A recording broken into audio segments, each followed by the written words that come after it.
شروع اللہ کا نام لے کر جو بڑا مہربان نہایت رحم والا ہے۔ اور یہودی کہتے ہیں کہ عیسائیوں کے مذہب کی کوئی بنیاد نہیں، اور عیسائی کہتے ہیں کہ یہودیوں کے مذہب کی کوئی بنیاد نہیں، حالانکہ یہ سب آسمانی کتاب پڑھتے ہیں۔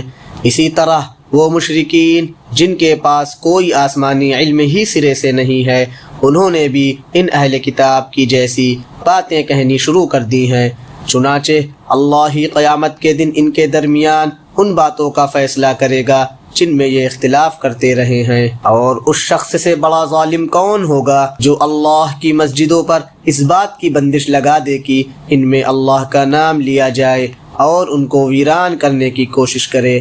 ایسے لوگوں کو یہ حق نہیں پہنچتا کہ وہ ان مسجدوں میں داخل ہوں مگر ڈرتے ہوئے۔ ایسے لوگوں کے لیے دنیا میں رسوائی ہے اور انہی کو آخرت میں زبردست عذاب ہوگا۔ اور مشرق و مغرب سب اللہ ہی کی ہیں، لہذا جس طرف بھی تم رخ کرو گے وہی اللہ کا رخ ہے۔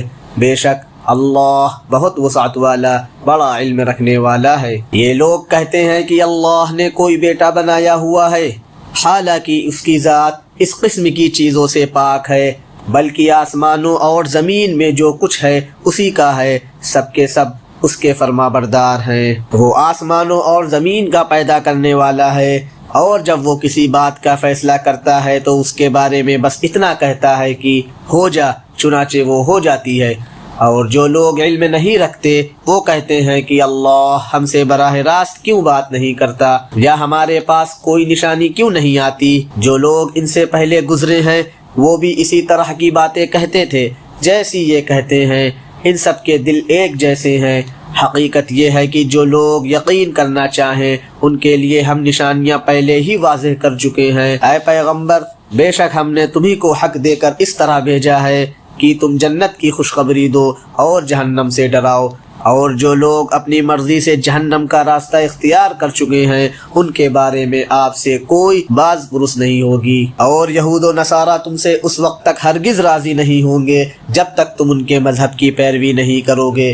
کہہ دو کہ حقیقی ہدایت تو اللہ کی ہدایت ہے، اور تمہارے پاس وحی کے ذریعے جو علم آ گیا ہے، اگر کہیں تم نے اس کے بعد بھی ان لوگوں کی خواہشات کی پیروی کر لی تو تمہیں اللہ سے بچانے کے لیے نہ کوئی حمایتی ملے گا نہ کوئی مددگار۔ جن لوگوں کو ہم نے کتاب دی جبکہ وہ اس کی تلاوت اس طرح کرتے ہوں جیسا اس کی تلاوت کا حق ہے، تو وہ لوگ ہی در حقیقت اس پر ایمان رکھتے ہیں، اور جو اس کا انکار کرتے ہوں تو ایسے لوگ ہی نقصان اٹھانے والے ہیں۔